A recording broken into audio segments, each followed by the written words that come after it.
Bonjour à toutes et à tous. Depuis mardi dernier, la France s'embrase suite à la mort du jeune Naël, 17 ans, tué par un policier à Nanterre. Pour l'économie française, c'est déjà l'heure du bilan, après les destructions massives de commerces, de transports et de lieux publics.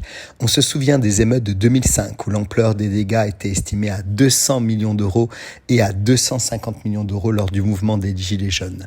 Sur le coût global des émeutes de la semaine dernière, on estime déjà un coût similaire aux émeutes de 2005, avec environ 200 millions d'euros pour la casse de ces derniers jours, tous secteurs confondus.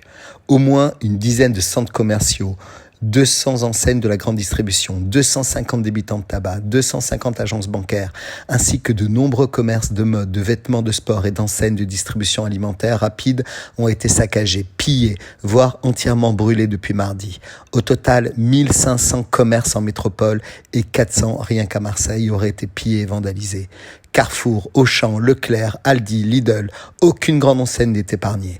Le groupe de lingerie Etam a pour sa part vu une dizaine de ses magasins être saccagés et a dû en réponse en fermer une centaine sur tout le territoire. Le groupe annonce déjà 1 million d'euros de chiffre d'affaires perdu.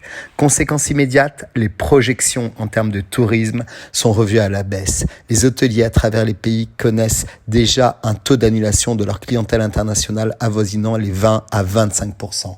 Avec à la clé des pertes à venir sur le secteur touristique, l'hôtellerie, la restauration et les commerces. Les autorités américaines ou encore britanniques ont aussi partagé leurs recommandations de sécurité qui peuvent largement dissuader plusieurs touristes à se rendre dans l'Hexagone cet été.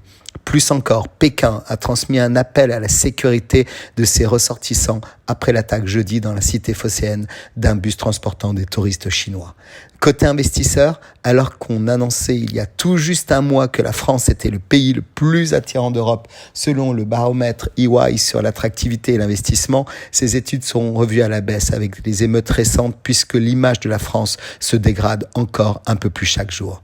Une question se pose en ce début de semaine. Qui va payer ? Évidemment, les assurances, tout risque pour les particuliers, perte d'exploitation pour les commerçants. Mais les compagnies ont la possibilité de se retourner également contre l'État en estimant responsable des dommages. Le ministre de l'économie, Bruno Le Maire, a par ailleurs annoncé une batterie d'aides comme la possibilité de bénéficier de reports de charges sociales et fiscales pour les entreprises en difficulté, extension des délais de déclaration aux assurances, simplification des démarches, prolongation des soldes. Que ce soit par le biais de l'État ou des communes, une chose est sûre, cela coûtera cher aux contribuables, encore une fois. Très bonne semaine à tous.